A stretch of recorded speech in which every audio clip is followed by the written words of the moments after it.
একটা ডিমের দাম মাত্র 7.5 টাকা, আর সেই ক্ষোভে শত শত ডিম ভেঙে ফেলা হলো মহাসড়কে। কিন্তু কেন এমন সিদ্ধান্ত নিলেন খামারিরা? আসল গল্পটা জানলে আপনি অবাক হবেন।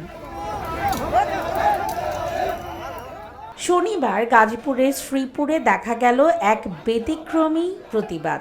ঢাকা ময়মনসিংহ মহাসড়কের যৌনাবাজার এলাকায় শত শত ডিম আছড়ে ভেঙে বিক্ষোভ করলেন পোলট্রি খামারিরা। কিন্তু এখানেই শেষ নয়।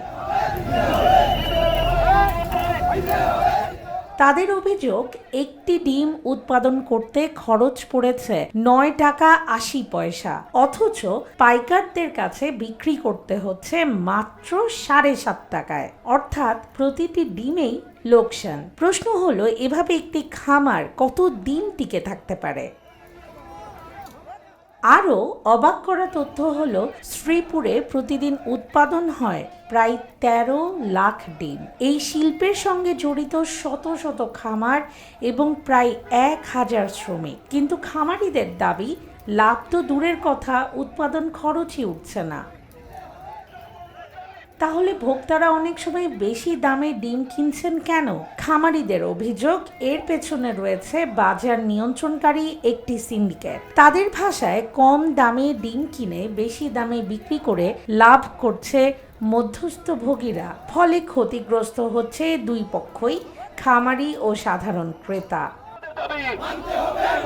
খামারিদের আরও দাবি, শুধু ডিমের দাম নয়, মুরগির বাচ্চা, খাবার ও ঔষধের দামও লাগাম ছাড়া বেড়েছে। গত প্রায় 6 মাস ধরে তারা ধারাবাহিক লোকসান গুনছেন। অনেকেই ঋণের বোঝা নিয়ে টিকে থাকার চেষ্টা করছেন। এরপর যা ঘটল তা আরও তাৎপর্যপূর্ণ।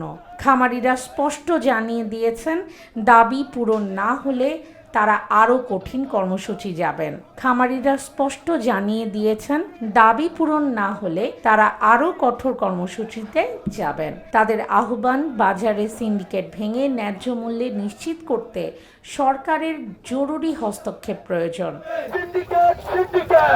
এখন আসল প্রশ্ন হলো, ডিমের প্রকৃত দাম কে ঠিক করছে? কেন উৎপাদনের লোকসান অথচ অনেক ক্রেতা এখনো বেশি দামে ডিম কিনছেন? এই সমস্যার সমাধান কিভাবে সম্ভব বলে আপনি মনে করেন? ভোরের ডাক, ডেস্ক রিপোর্ট।